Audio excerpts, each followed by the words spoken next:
ஒரு விளிம்பு நிலை சமூகமாக கருதப்படுகிற பெண்மணி கூட, இந்திரா காந்தி அம்மையார் கூட அங்கே பிரதமராக முடிந்தது. ஆனால் ஒரு தலித் பிரதமராக முடியாது. சினிமாவில் நடித்தால் போதும் தமிழ்நாட்டில் முதலமைச்சராகிவிட முடியும். ஆனால் எத்தனை தியாகம் செய்தாலும் நீ தமிழ்நாட்டின் முதலமைச்சராக முடியாது. இதற்கு இன்றைக்கு இருக்கிறவர்கள் காரணம் அல்ல. நீண்ட நெடுங்காலத்திற்கு முன்பே கட்டமைக்கப்பட்ட இந்த சமூக அமைப்பும் அரசியல் அமைப்பும் பொருளியல் கட்டமைப்பும் தான் காரணம். இங்கே நிலவுகிற எல்லா விதமான இன்ஃப்ராஸ்ட்ரக்சர், ஒரு எஸ்டாப்ளிஷ்டு இன்ஃப்ராஸ்ட்ரக்சர், அதுதான் காரணம்.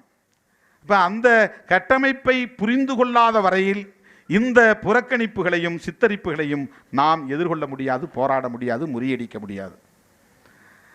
இப்போ அந்த அடிப்படையில் நமக்கான ஜனநாயக சக்திகளை அடையாளம் கண்டு அந்த ஜனநாயக சக்திகளோடு கைகோர்த்து போராட வேண்டும் என்கிற புரிதலோடு தான் திருநங்கைகளின் போராட்ட களத்திலே போய் நான் இருக்கிறேன். அந்த புரிதலோடு தான் அண்ணன் ஜவாஹிருல்லா அவர்களோடு இஸ்லாமியர்களின் போராட்ட களத்தில் போய் நான் இருக்கிறேன். அந்த புரிதலோடு தான் கிறித்தவர்களின் நிகழ்ச்சிகளில் கிறித்தவர்களுக்கான போராட்ட களத்தில் பேரணிகளில் போய் நான் இருக்கிறேன். இது வெறும் விளம்பரத்திற்காகவோ அல்லது பதவி ஆசைக்காகவோ அல்ல.